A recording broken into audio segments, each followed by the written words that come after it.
Hello, আসসালামু আলাইকুম। কি অবস্থা সবার? কেমন আছে সবাই? অনেকদিন পর খানা পিনার ভিডিও নিয়ে চলে আসলাম তোমাদের মাঝে। কোথায় এসেছি ব্যানার দেখেই বুঝতে পারছো, এইটাই সেই সুজনের ভর্তা হোটেল। হ্যাঁ, এটাই সেই 19 বছরের বগুড়ার ঐতিহ্যবাহী সুজনের ভর্তা হোটেল। আশেপাশে কিন্তু অনেক ভর্তা হোটেল হয়েছে। আপনাদের যদি আসতে মন চাই তাহলে অবশ্যই সুজনের ভর্তা হোটেলেই আপনাকে আসতে হবে, যদি এরকম বিভিন্ন ধরনের ভর্তা খেতে ইচ্ছা করে। আর এই সুজনের ভর্তা হোটেল বউবাজারে অবস্থিত, যা আমার বাসার খুবই কাছে, কিন্তু কাছে হলেও কিছু করা ছিল না। আজকে আমি যমুনা নদীর সাথে দেখা করতে গেছিলাম। যমুনা নদীর নাকি খুবই মন খারাপ।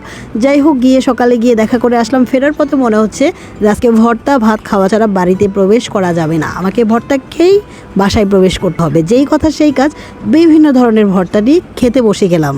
এখানে প্রায় 30 থেকে 40 রকমের ভর্তা পাওয়া যায়। আপনিও কিন্তু আপনার পছন্দ মতো কিছু ভর্তা আইটেম নিয়ে খাওয়া শুরু করে দিতে পারেন। অনেক ইনফরমেশন দিয়ে ফেলছি, চলুন এবার খাওয়াই মনোযোগ দিই। খাওয়াটাই মেইন, ঠিক আছে?